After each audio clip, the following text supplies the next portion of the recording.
This is the Little Moments Count radio podcast, created in partnership with community radio stations throughout Minnesota. Each episode, you'll hear interviews with early childhood experts on how to support the important brain development that takes place in the first 1,000 days of life, just through little moments every day. Learn more at littlemomentscount.org/podcast. You're listening to WFNU LP 94.1 FM. It's Frogtown Community Radio. And you've tuned into So St. Paul, a show that's all about, you guessed it, my favorite city, hopefully your favorite city, our capital city, St. Paul, Minnesota, where every Thursday from 5 to 5:30 p.m., we bring you the best St. Paul has to offer from people, places, things, events, you name it, we've got it. This episode of So St. Paul is presented in partnership with Little Moments Count. Little Moments Count is a statewide collaborative focused on helping parents and caregivers learn about the importance of brain development in the first 3 years of life. Nearly 80% of brain growth happens in the first 1,000 days, and small moments of interaction like talking, playing, reading, and singing help create the pathways that build a child's brain during this early stage of life. You can find out more information at littlemomentscount.org.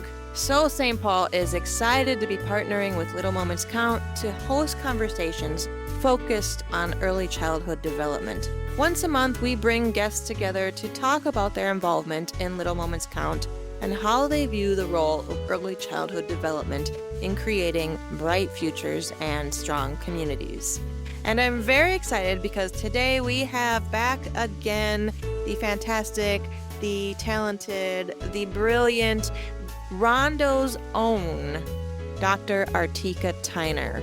She's an award-winning educator, author, and CEO of Planting People Growing Justice Press and Bookstore, where she works to inspire children to find joy in reading and see themselves in books. She's a nationally recognized leader and advocate for justice. She is the founder of Planting People Growing Justice Leadership Institute and a prolific author dedicated to advancing literacy, equity, and global leadership. And she's from right here, right in our community, a Rondo native, one of St. Paul greats. Welcome, Dr. Artika Tyner. Hi, Dr. Tyner. Thanks for being here. Thank you. Honored to be here with you today. So we've had you on before, and for people who have, aren't aware of your brilliance and all the amazing things you do, can you kind of just introduce yourself and let people know what of all the many things it is that you do? Yes, I'll highlight just a few. I think the most important is I'm definitely a daughter of Rondo, 5th generation. So the Rondo legacy of upholding our culture and values has been of paramount importance to me. So that led me to becoming two things: a civil rights attorney and law professor, and also an author of 40 books who helped to create a literacy social enterprise that includes a publishing house, a bookstore, and a literacy nonprofit. So I would say the core values for me are education, family, and community. That's great. 40 books. I didn't realize there were so many. That's awesome. Yes. Well, what inspired you to focus on literacy, especially for young children? For me, the quest for literacy started in my career as an attorney, seeing that far too many of my clients learned how to read while in prison. And then I started to think about, what could we do differently? What are some ways that we can help to provide and share the gift of reading? Because for me, the bookmobile, Book It with Pizza Hut, all those opportunities were really a part of some of my cherished childhood memories. I just kept thinking to myself, what would life look like if there was one tool in my toolbox that was missing, which is the power of reading? And when I think about reading, I think about imagination, I think about creativity, I think about my professional career, my own health and wellness, just so many different aspects. But yet, across political parties, bipartisan agreement on one key thing: the U.S. Department of Justice has consistently said that reading failure is the greatest indicator of future incarceration. So here's our opportunity to dismantle those pipelines to prison and say that we can create pipelines to success by helping to strengthen reading at early ages. Mhm. Well, I did not know there was such a big correlation between Mhm. those two. Wow. And you bring me back with the Pizza Hut bucket. I have good memories of that. So you mentioned, yeah, that the child's early years gonna lay the foundation for lifelong learning. Why is reading and storytelling so important during the first like 5 years of life? It's essential because as you're looking at those first 5 years, especially the first three, the brain is basically functioning like a sponge. So it's absorbing information and knowledge. That could be a tinkering with toys. It could be singing a nursery rhyme. It could be mixing ingredients in the kitchen, playing outside in the sand, whatever it may be.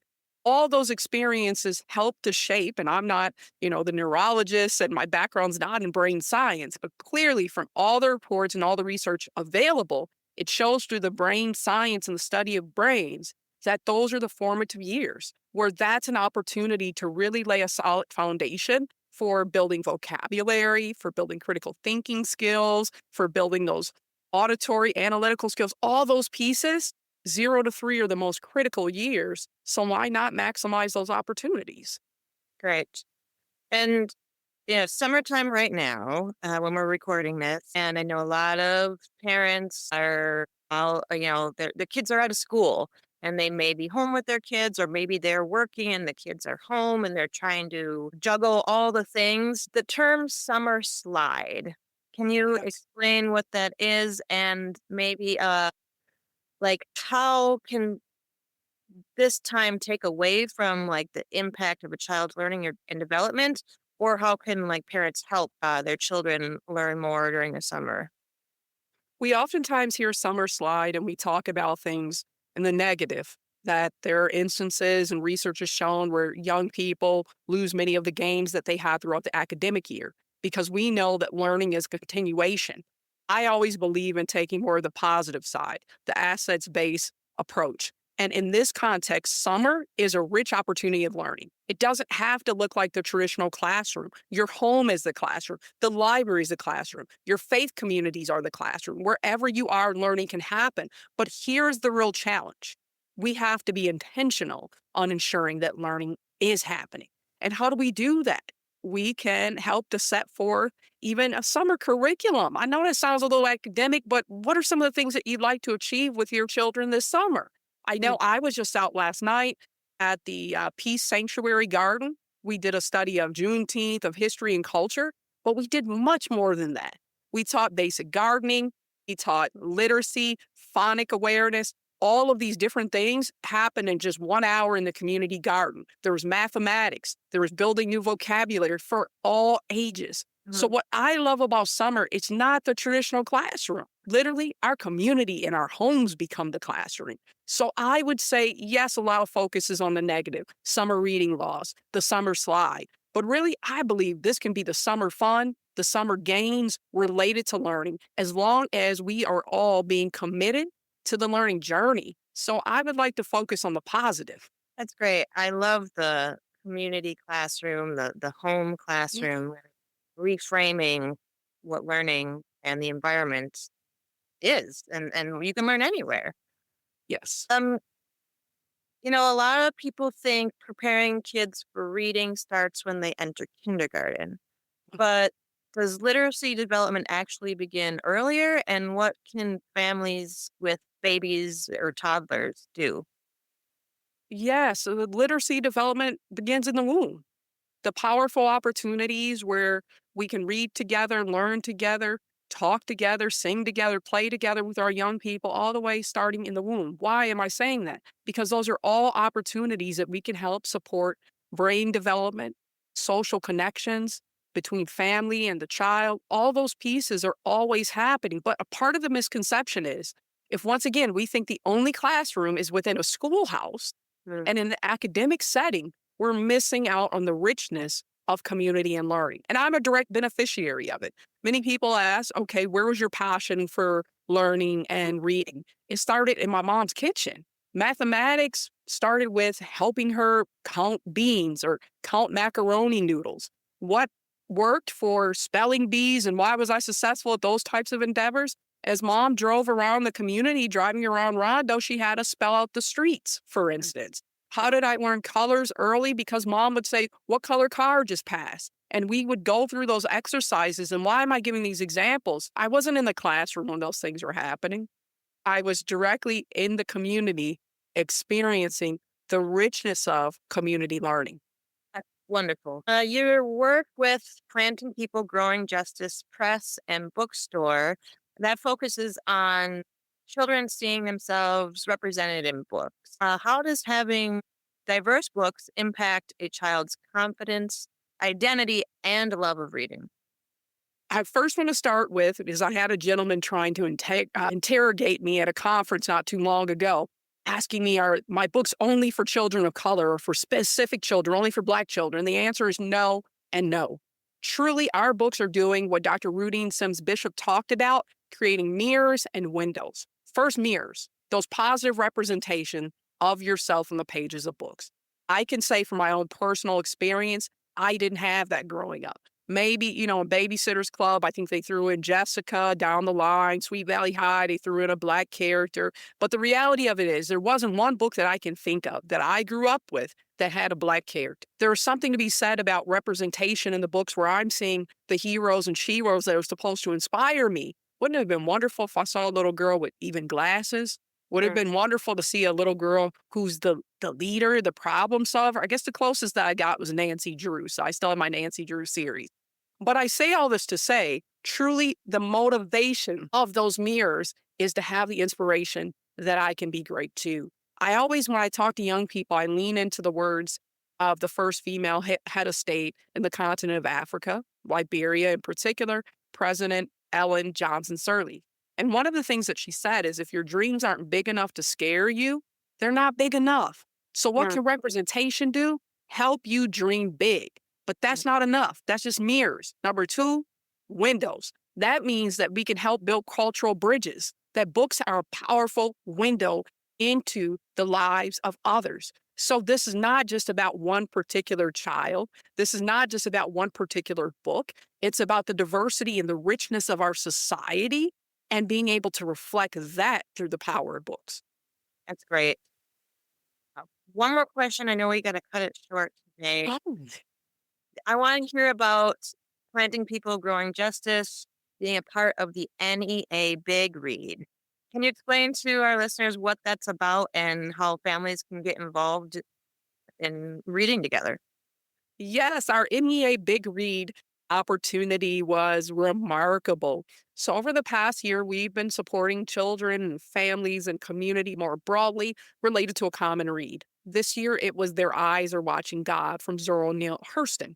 Now, we know that, of course, is targeted towards high school curriculum and for adults. But what NEA Big Read offered was that opportunity for enrichment and learning related to the text of the book, but also the depth of the book. One of the things that you have to think about in the book is that it really has a clear theme of nature. So we were able to help people connect more with nature, reading in nature, learning about foods and how they shape culture. So we use the book really as a catalyst to open up the windows of opportunity to study about the power of community, culture, and heritage. So what I'm excited about for NEA Big Reads and the opportunity to bring it into our community was truly the fact that it was about demonstrating that we all can read together, learn together, grow together, and build community together. So I look forward to more opportunities of partnering with the National Endowments of the Arts, National Endowment of Humanities to help really enrich our culture here in Rondo, Frogtown, and beyond, but really throughout the state to say these are our opportunities to read together. Where we sit today, we have some real deficits related to educational attainment and reading and literacy. What if we turn those deficits and truly into assets? Those opportunities where we're not saying, well, at this particular school, only 10% of students are proficient in reading, or only 25%. No, no, no. Well, let's open up the doors where we say that access to literacy support and interventions are available so we can really say something that would be profound. All of our children are doing well because all of our children can read. So when I look at the foundation of education, reading is the chief cornerstone. It's the beginning. It's where it all starts. If we look at the research from Annie E. Casey, we're learning how to read up to third grade. And then there's a transition when you go on to fourth grade that you're truly reading to learn. Let's not leave any children behind. Let's, in fact, ensure that all children can thrive by making sure they have those building blocks of reading and literacy. And we can do it. We've done it before. Now it's time to do it again. Great. Thank you so much, Dr. Artika Tyner. How can people find out more about you and Planting People Growing Justice? Yes, please join us on social media. Our handle is Planting People Growing Justice. Visit our website. There's a wealth of resources, free teaching guides, www.ppgjli.org. Also read our news column, First Educators. That's you and I, parents, caregivers, aunties, uncles, just caring adults coming together and practicing what does it mean to build culture of education. It is available in the Hamlin Monitor newspaper and also in the Minnesota Spokesman Recorder. And last but not least, join us every first Saturday at the Jimmy Lee Rec Center for our Leaders or Readers program. Basically, it's a carnival of learning and reading and literacy. Everything that parents, children, caregivers, community needs to help strengthen a reading culture where we all can enjoy those times of reading, connecting, and sharing stories. Great. Thank you so much. You have so much knowledge, and I'm so happy that you're here to share it with us. We'll have you back again. Looking forward to it. Thank you for the invitation. Thank you. Thank you so much for tuning in to So St. Paul. I'm your host, Katey DeCelle, and I'll be here every Thursday, 5 to 5:30 p.m., bringing you more great people, news, events, happenings right here in our capital city, St. Paul, Minnesota. You can hear a recording of this show at littlemomentscount.org/podcasts. If you'd like to learn more about Little Moments Count, you can visit their website at littlemomentscount.org. Thanks for tuning in. Thanks for listening to the Little Moments Count radio podcast in partnership with community radio stations throughout Minnesota. You can find the Little Moments Count radio podcast wherever you get your podcasts and at littlemomentscount.org/podcast.